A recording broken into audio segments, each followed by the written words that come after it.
आज का जो टॉपिक हमारा है वह इतिहास विषय पर आधारित है। इसमें इतिहास से संबंधित प्रश्नों को हल करते हैं। पहला प्रश्न, निम्नलिखित में से कौन सा ताम्रपार्श्विक स्थल उत्तर प्रदेश में स्थित नहीं है? ऑप्शन है नहरान, नौदा टोली, खैराडीह या फिर सोगौड़ा। तो इसका जो सही जो आंसर है वो आपका है नौदा टोली। नौदा टोली जो है वो उत्तर प्रदेश में स्थित नहीं है। कि नौदा टोली जो स्थान है यह मध्य प्रदेश में स्थित है। बाकी जो नहरान, खैराडीह और सोगौड़ा जो हैं ये सब उत्तर प्रदेश में स्थित हैं। तो नौदा टोली जो है वो मध्य प्रदेश में स्थित है। अगला प्रश्न है, भारत में सर्वप्रथम कृषि का प्रारंभ किस काल में हुआ है? ऑप्शन है नवपाषाण काल, मध्य पाषाण काल, पुरा पाषाण काल या फिर ताम्रपाषाण काल। मतलब कि कृषि का जो प्रारंभ है वो किस काल से हुआ है? तो इसका जो सही आंसर है वो आपका है नवपाषाण काल। मतलब ए ऑप्शन जो है इसका जो सही आंसर है कि कृषि का प्रारंभ जो है वो नवपाषाण काल में हुआ है। और भारतीय उपमहाद्वीप में प्राचीनतम कृषि जो है वो गेहूँ मिला था। और संत कबीर के जो उत्तर प्रदेश के संत कबीर नगर जिले के इस जिले में लहुरा देव, ठीक है, लहुरा देव जो है वो आपका है। ठीक है, तो अगर प्रश्न है कि भारतीय उपमहाद्वीप में प्राचीनतम कृषि के साक्ष्य कहाँ मिल रहे हैं, तो लहुरा देव उत्तर प्रदेश के संत कबीर नगर जिले में। अगला प्रश्न है कि निम्नलिखित में से कौन सा सुमेलित नहीं है? हड़प्पा, रखालदास बनर्जी, चन्नूरगढ़, मैके, रोपड़, यज्ञदत्त शर्मा और लोथल आर.एस. बिष्ट। मतलब कौन सा सुमेलित नहीं है स्थल और उत्तराखंड के संबंध में? तो इसका सही जो आंसर है वो आपका है डी ऑप्शन। डी ऑप्शन जो है 1 और 4 जो है वो गलत है, बाकी जो सही है वो दिए गए हैं। जैसे हड़प्पा के जो खोजकर्ता थे वो रखालदास बनर्जी ना होकर दयाराम साहनी थे, दयाराम साहनी। और लोथल के जो हैं लोथल के जो खोजकर्ता हैं वो आपके आर.एस. बिष्ट ना होकर एस.आर. राव हैं। बाकी जो चन्नूरगढ़ और रोपड़ के जो खोजकर्ता हैं वो पूर्णतया सही हैं। ठीक है, और मोहनजोदड़ो के खोजकर्ता जो हैं वो रखालदास बनर्जी हैं। ठीक है, और आर.एस. बिष्ट जो हैं उन्होंने धौलावीरा की खोज की थी, ना कि लोथल की खोज की थी। अगला प्रश्न है कि सिंधु घाटी सभ्यता का कौन सा प्राक हड़प्पा और हड़प्पोत्तर तीनों कालों का प्रतिनिधित्व करता है? ऑप्शन है मोहनजोदड़ो, बनावली, मांडा या फिर हुलास। तो इसका सही जो आंसर है वो आपका है सी ऑप्शन, मांडा। मांडा जो है वो तीनों हड़प्पा कालीन स्थल का प्रतिनिधित्व करता है। मांडा के अतिरिक्त सुरकोटदा, धौलावीरा और राखी गढ़ी, ये तीनों सुरकोटदा, धौलावीरा, ठीक है, और राखी गढ़ी, ये तीनों जो स्थल हैं वो तीनों कालों का प्रतिनिधित्व करते हैं। अगला प्रश्न है, निम्नलिखित में से कौन सा सुमेलित है? दैमाबाद, गोदावरी, आलमगीरपुर, यमुना, सुतकांगेडोर, डास, मांडा, सिंध। कौन सा सही सुमेलित है? तो इसका सही जो आंसर है वो आपका है सी ऑप्शन, सुतकांगेडोर जो है वो दास नदी के किनारे है, जबकि दैमाबाद जो है वो गोदावरी ना होकर प्रवरा नदी के किनारे है। आलमगीरपुर हिंडन नदी के किनारे है और मांडा जो है वो चिनाब नदी के किनारे है। इसलिए इसका सही जो आंसर है वो है सुतकांगेडोर, दास नदी के किनारे है। अगला प्रश्न है, हड़प्पा सभ्यता का प्रमुख स्थल सारतुलई वर्तमान में किस देश में स्थित है? ऑप्शन है पाकिस्तान, अफगानिस्तान, चीन या फिर भारत। तो इसका सही जो आंसर है सारतुलई जो वर्तमान में है ये वर्तमान में अफगानिस्तान में स्थित है। इसलिए इसका बी ऑप्शन सही है, क्योंकि हड़प्पा सभ्यता का विस्तार जो है भारत, पाकिस्तान और अफगानिस्तान देशों तक फैला हुआ था, इसलिए सारतुलई जो स्थान है वो अफगानिस्तान में स्थित है। अगला प्रश्न है, निम्नलिखित में से किस पशु का चित्र हड़प्पा सभ्यता की मोहरों पर नहीं पाया गया है? ऑप्शन है बैल, हिरन, घोड़ा या फिर गैंडा। तो इसका सही जो आंसर है वो आपका है सी, मतलब कि घोड़े को हड़प्पा कालीन सभ्यता के मोहरों पर नहीं पाया गया है। अगला प्रश्न है प्रश्न नंबर 8 कि हड़प्पा सभ्यता के संबंध में कौन सा कथन जो है वो असत्य है? पहला है कि हड़प्पा सभ्यता की लिपि भावचित्रात्मक थी, इसे अभी तक नहीं पढ़ा जा सका है। तीसरा, हड़प्पा सभ्यता का समाज मात्र चित्रात्मक प्रकृति का था। तीसरा है हड़प्पा सभ्यता के धार्मिक रीति रिवाजों में समानता विद्यमान थी। और चौथा है हड़प्पावासी पुनर्जन्म में विश्वास रखते थे। ठीक है, तो इसका सही जो आंसर है कौन सा असत्य है वो ऑप्शन है आपका सी ऑप्शन जो है वो आपका असत्य है कि धार्मिक रीति रिवाजों में जो असमानता थी वो नहीं थी। ठीक है, अगला प्रश्न है कि सिंधु सभ्यता के पतन में कौन सा प्रचलित मत है? बाढ़ एवं भूकंप जैसी प्राकृतिक आपदा, नदी मार्ग परिवर्तन, आर्यों का आक्रमण या फिर उपयुक्त सभी। तो इसका सही जो आंसर है वो आपका है डी उपयुक्त सभी। अगला प्रश्न है प्राचीन आर्यों के निवास स्थल सप्त सिंधु के विस्तार में कौन सी नदी शामिल नहीं है? वितिस्ता, अस्किनी, गोमल या फिर सरस्वती। तो इसका सही जो आंसर है वो आपका है सी ऑप्शन गोमल, क्योंकि प्राचीन आर्यों के निवास से सप्त सिंधु के जैसे दक्षिण से एशिया के उत्तर तक विस्तार माना जाता है, जिसमें 7 नदियां शामिल थी, जिसमें है झेलम, वितिस्ता, सिंधु, अस्किनी, परुश्रणी, विपाशा, सूत्रद्री और सरस्वती। और प्राचीन नदी जो गोमल है उसको वर्तमान में गोमती नदी से पहचानते हैं, जो सप्त सिंधु नदियों में शामिल नहीं है। अगला प्रश्न है कि सतपल ब्राह्मण किस वेद का ब्राह्मण ग्रंथ है? ऑप्शन है यजुर्वेद, ऋग्वेद, अथर्ववेद या फिर सामवेद। तो इसका सही जो आंसर है वो आपका है सतपल ब्राह्मण जो है यजुर्वेद का ब्राह्मण ग्रंथ है। ऋग्वेद के ब्राह्मण ग्रंथ ऐतरेय और कौशिकी हैं, सामवेद के जैमिनी और टांडय हैं, यजुर्वेद के सतपथ और तैतरीय हैं, अथर्ववेद का जो ब्राह्मण है ग्रंथ है उसका नाम गोपथ है। अगला प्रश्न है कि निम्नलिखित में से कौन सा सही सुमेलित नहीं जैन तीर्थकर उसके प्रतीक चिन्हों से संबंधित है? पहला है नेमिनाथ अश्व, अजितनाथ कलश, पार्श्वनाथ सर्प और मल्लिनाथ सिंह। तो इसका सही जो आंसर है कि सी जो है वो सही सुमेलित है। पार्श्वनाथ जी का है वो सर्प है, बाकी जो पार्श्वनाथ का जो है वो सर्प है, बाकी जो अन्य दिए हैं गलत है, क्योंकि नेमिनाथ का जो है वो अश्व नहीं है, नेमिनाथ का जो प्रतीक है वो शंख है, अजितनाथ का जो है वो हाथी है, ठीक है, और मल्लिनाथ का जो दिया गया है, ठीक है, वो कलश है, ठीक है, और ऋषभ देव का बैल है और महावीर स्वामी का सिंह है। अगला प्रश्न है बौद्ध दर्शन के अनुसार कौन सा कथन सत्य है? कि बौद्ध आत्मा की सत्ता को स्वीकार करते हैं और दूसरा है बौद्ध पुनर्जन्म के सिद्धांत को नहीं मानते हैं। तो इसका सही जो आंसर है कि केवल एक, केवल दो, दोनों या दोनों नहीं। तो इसका सही जो आंसर है वो आपका है कि डी ऑप्शन। डी ऑप्शन इसलिए है क्योंकि बौद्ध जो हैं वो आत्मा की सत्ता को अस्वीकार करने के बावजूद भी पुनर्जन्म के सिद्धांत को मानते हैं, इसलिए दोनों कथन जो हैं वो पूर्णतया गलत है।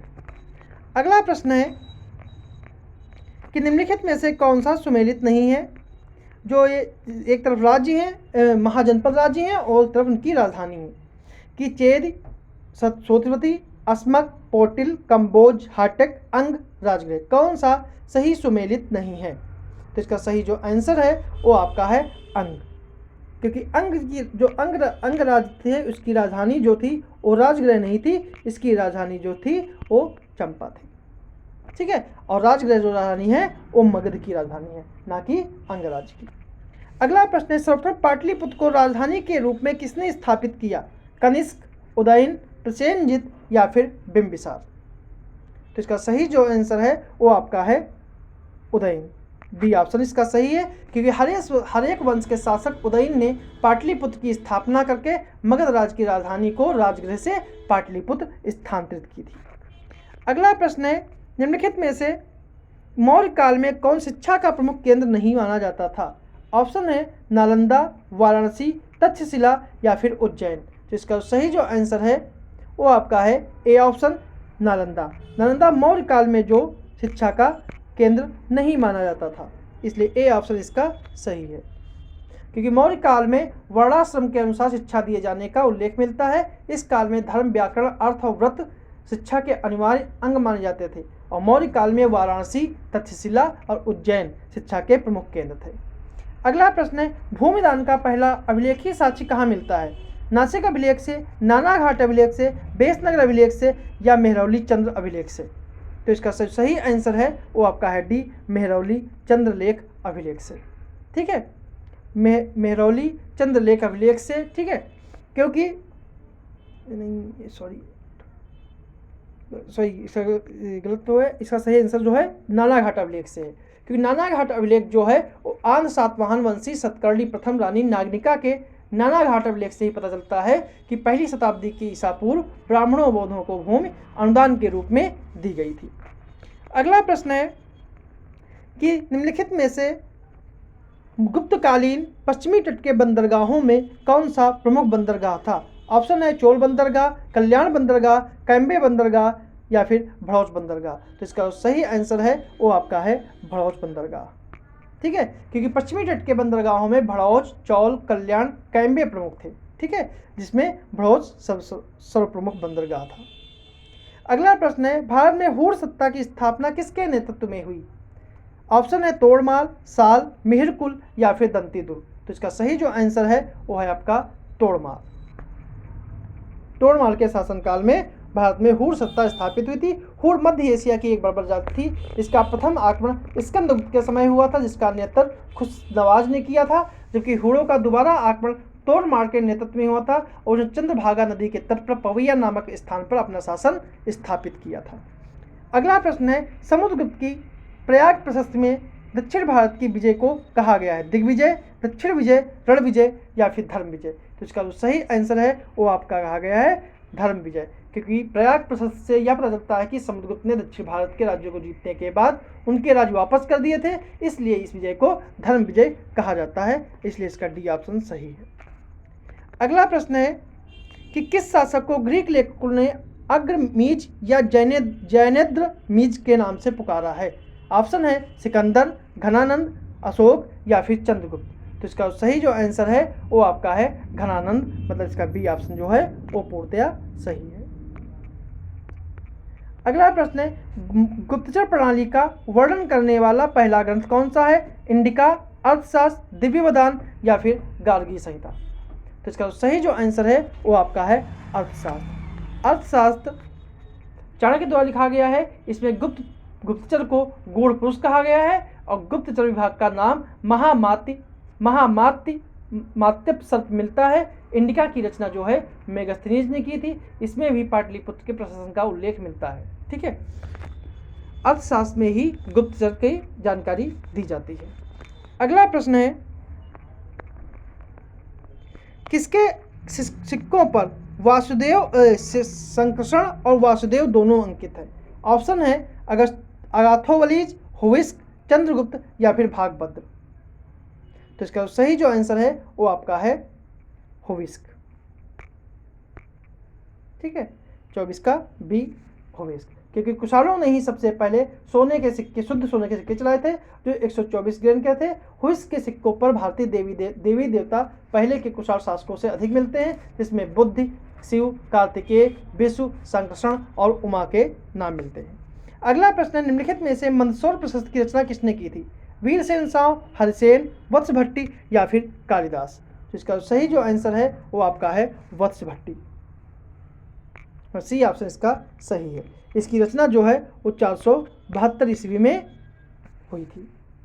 ठीक है, अगला प्रश्न है निम्नलिखित में से कौन सा सही सुमेलित नहीं है? प्रियदर्शिका, हर्षचरित, बाणभट्ट, सूर्य शतक, मयूर शतक, जयसेन।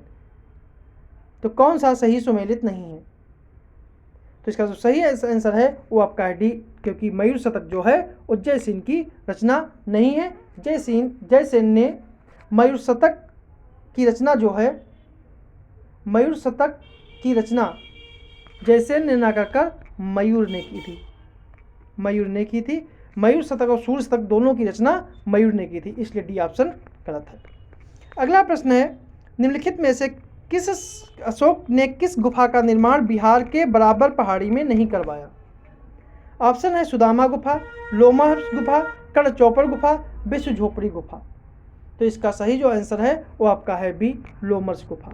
लोमहर्ष गुफा का बराबर की पहाड़ी में अशोक ने नहीं करवाया था, जबकि अशोक ने सुदामा, विश्व झोपड़ी, कड़चौपर गुफा का निर्माण बराबर की गुफाओं में पहाड़ी में करवाया था, जबकि अशोक के पोते दशरथ ने लोमहर्ष गुफा का निर्माण करवाया था।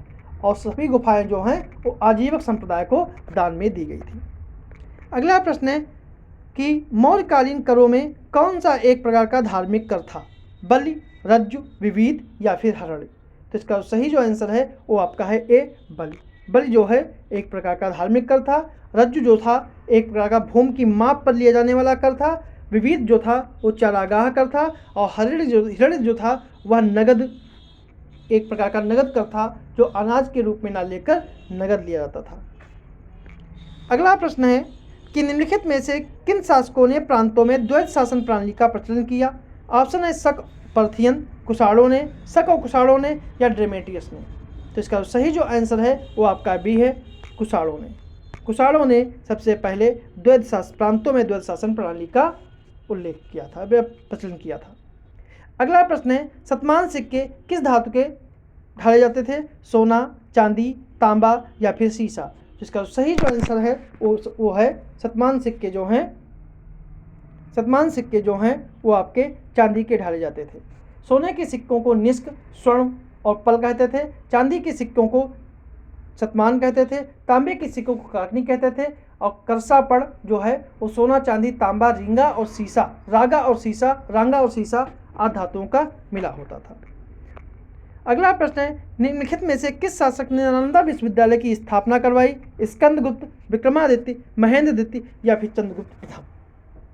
तो इसका सब सही आंसर है वो आपका है सी, महेंद्र द्वितीय